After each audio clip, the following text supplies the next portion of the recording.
ini. Bapak Ibu, tema ini sudah dikhotbahkan ulang-ulang oleh hamba-hamba Tuhan. Tetapi setiap firman itu selalu baru.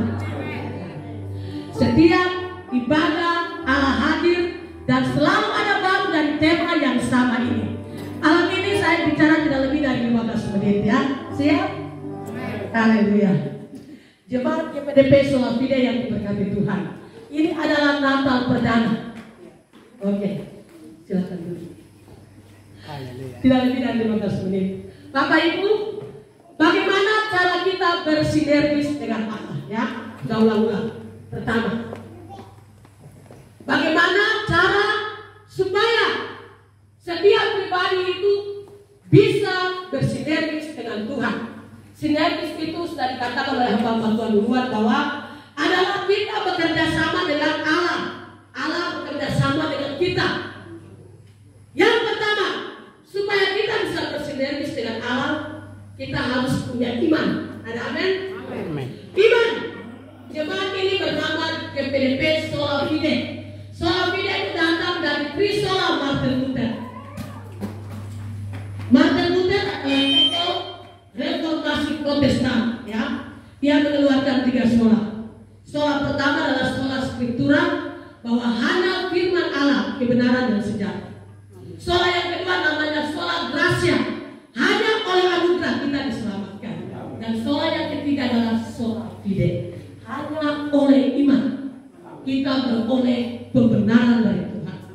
Ya, Tuhan bicara bahwa hanya oleh iman kita bisa bersinergis, bisa kerjasama dengan Allah. Tanpa iman, tanpa percaya bahwa Allah ada, jemaat ini tidak mungkin ada. Ya.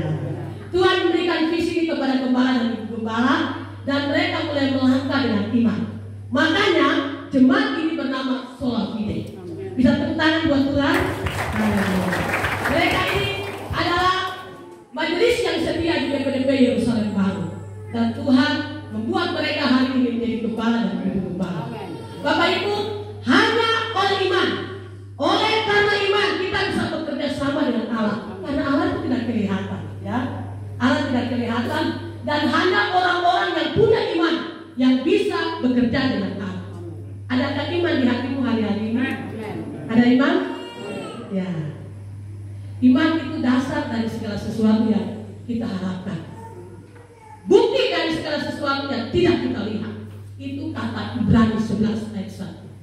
Saudara, memulai sesuatu harus dengan iman. Pekerjaan Tuhan dimulai dengan iman. Dari tidak ada menjadi ada. Kita boleh ada di gedung yang cantik ini karena iman dari gembala ibu gembala. Ada amin? Tetap bagi Tuhan. Pekerjaan Tuhan dimulai dari sedikit menjadi banyak. Bukan banyak menjadi sedikit, tapi sedikit menjadi banyak. Itu akan terjadi. Yang kedua, bagaimana caranya supaya kita bisa bersinergis dengan Allah? Mari saya minta seorang baca, seorang gembala yang di depan saya, ganteng-ganteng di depan ini, tolong baca Filipi pasal 2 ayat yang ke Filipi pasal 2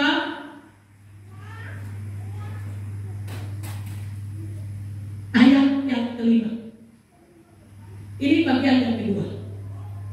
Filipi pasal 2 ayat yang kelima. Filipi 2 ayat 5. Hendaklah kamu dalam hidupmu bersama menaruh pikiran dan perasaan yang terdapat juga dalam Kristus Yesus. Ya, ayat 6 Bapak Kepala Mulia lanjut. Terima kasih Bapak. Yang walaupun dalam rupa Allah tidak menganggap kesetaraan dengan Allah itu sebagai milik yang harus dipertahankan. Ya, terima kasih gembala-gembala yang ganteng. Tepuk tangan dulu bagi Tuhan. Ada istri-istrinya tersanjung ini ya. Baik, yang kedua, supaya kita bisa bersinergis dengan Allah, kita harus punya hati, pikiran dan perasaan harus taruh di dalam Kristus. Tanpa kita punya hati dan pikiran, perasaan dan pikiran tidak sejalan dengan Allah, kita tidak bisa bersinergis dengan Tuhan. Kita harus punya pikiran sama dengan Allah, kita harus punya perasaan juga sama selaraskan. Apa itu pikiran Allah? Apa pikiran Allah hari-hari ini buat dunia? Saya dan saudara harus tahu.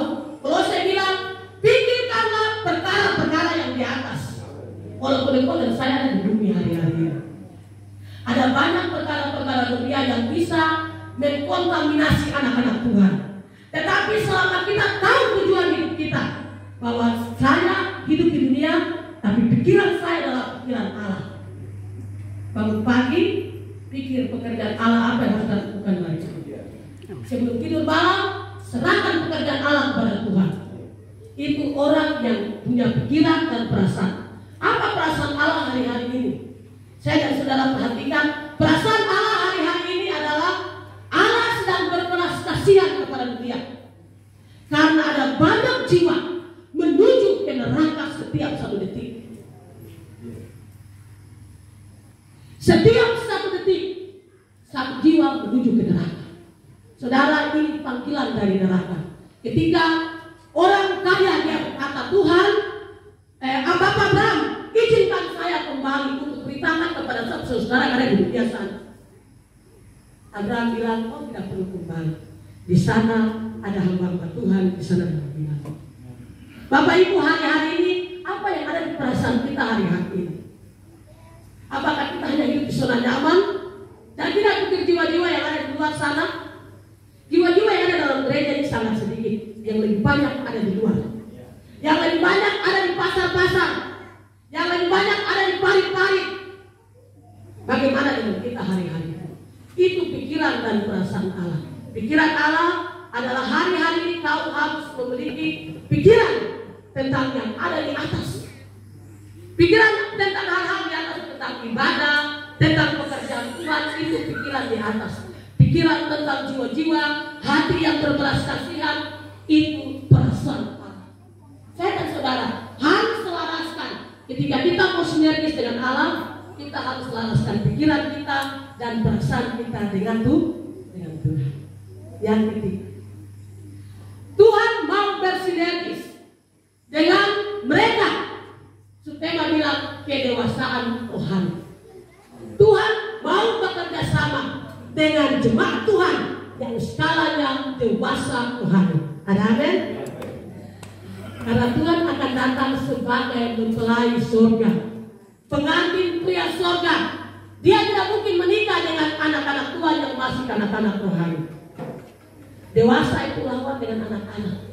Anak-anak itu masih suka menangis, suka cengeng-cengeng, suka merajuk-merajuk, suka tersinggung-tersinggung. Itu kanak-kanak rohani. Itu tidak akan pernah bersinergis dengan Allah. Karena Allah hanya berkontaminasi dengan mereka yang punya kedewasaan rohani. Siapa itu orang-orang dewasa? Orang-orang dewasa itu orang-orang yang bermental meh. Di zaman sejahtera waktu saya pernah belajar tentang itu.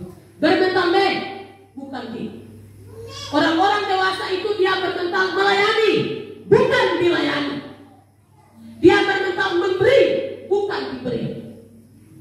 Dia bermental memperhatikan, bukan diperhatikan. Itu orang dewasa. Jadi kalau hari-hari ini kita masih mau diperhatikan, berarti kita belum dewasa. Orang dewasa itu selalu berpikir, apa yang saya buat gereja ini? Apa yang saya buat bagi Tuhan? Karena Tuhan sudah buat banyak buat saya. Ada amin? Terlalu banyak yang Tuhan buat buat setiap kita. Itu orang-orang dewasa. Orang dewasa itu makanannya adalah makanan keras atau lembut? Makanan keras. Dia siap ditegur. Ketika ditegur oleh gembala, siap. Kami pernah ada di sekolah kita. Di sekolah kita kami ditemplak habis-habisan. Di sekolah kita kami punya sekakar ditemplak. Kami punya sombong ditemplak. Ketika Tuhan mentemplak kami hanya katakan, Tuhan itu benar. Itu saya, bukan orang lain. Ada hal Bapak Ibu? Kalau ditegur Tuhan jangan dia kesana kemari. Itu saya. Tuhan mau tegur saya karena Tuhan mau pakai saya. Ada amin? Tuhan tidak pernah pakai orang yang tidak pernah Tuhan bentuk, mohon maaf ya. Sampai hatimu hati hamba. Sampai kau menganggap diri tidak punya apa-apa, baru Tuhan akan angkat engkau. Selama kita masih punya kebanggaan lain, pemakaian Tuhan belum sempurna. Kadang-kadang Bapak Ibu, jangan bangga dengan barang-barang dunia. Jangan bangga dengan gelar, sekalipun saya punya gelar. Itu tidak dipakai. Karena pengetahuan tanpa pengurapan itu sia-sia. Tapi pengetahuan tanpa pengurapan itu mantap di hadapan Tuhan. Tetapi terus beri hati yang rendah. Orang yang dewasa rohani itu dia akan jadikan Tuhan Allah nomor 1, bukan nomor kesekian.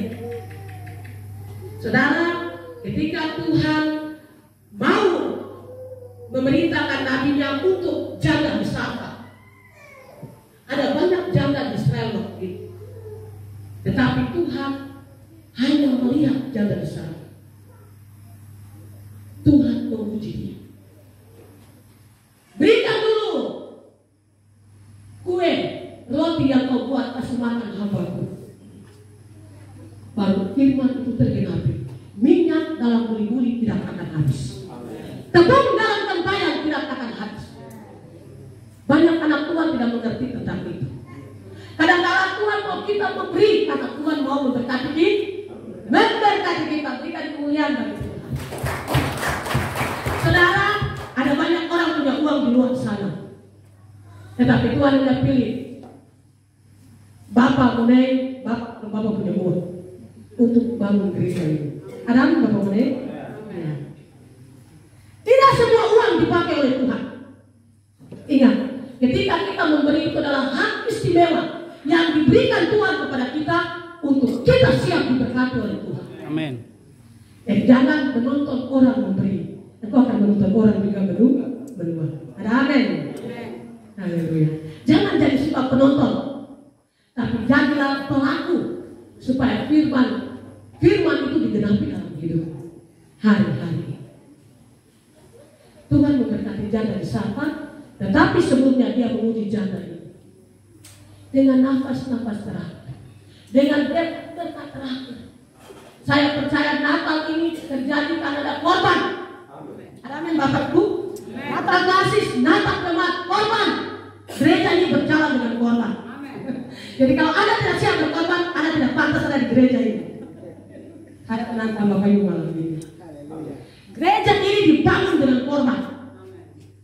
Gereja Pentakosta di Papua dibangun dengan korban, bukan dari pemerintah diberkati. Tuhan mau pakai uang kita untuk membangun gereja kita, supaya kita diberkati oleh Tuhan. Itu adalah hak istimewa. Siap memberi, siap menabur, siap diberkati Tuhan.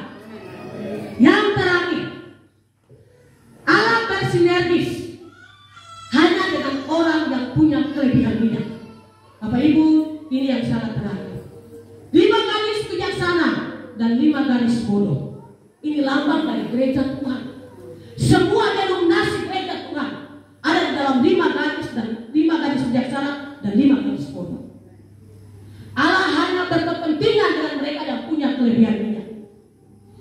Persamaan dari 5 garis bijaksana dan 5 garis bodoh adalah sama-sama punya pelita, sama-sama perintahkan firman, sama-sama juga punya liturgi. Ada yang bertangan, ada yang tertib dan sangat manis. Sama-sama penting di hadapan Tuhan.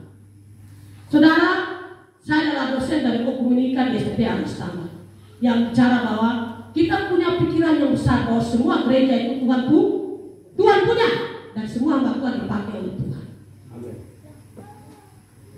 Ketika Tuhan mau memakai kita, sama-sama punya pelita firman Allah, sama-sama punya minyak di dalam pelita, sama-sama juga punya pengurapan, sama-sama juga tahu Tuhan mau datang, sama-sama juga menunggu Tuhan datang. Semua gereja menunggu Tuhan datang, sama-sama juga tertidur karena Tuhan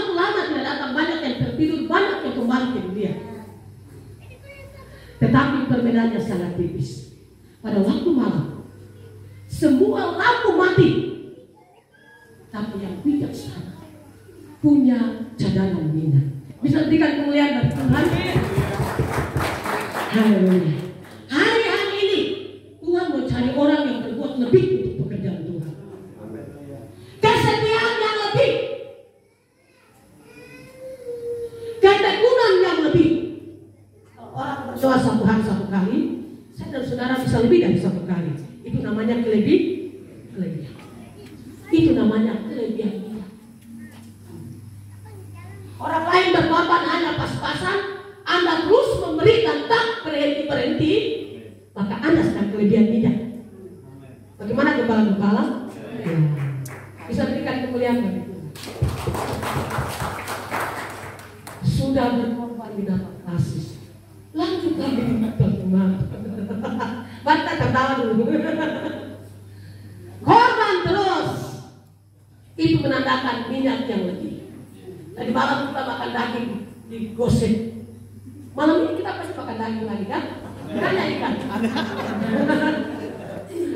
Terus kelebihan dalam jasmani tetapi terutama rohani. Saudara demikian firman, silakan berdiri. Firman selesai. Urara bata kaya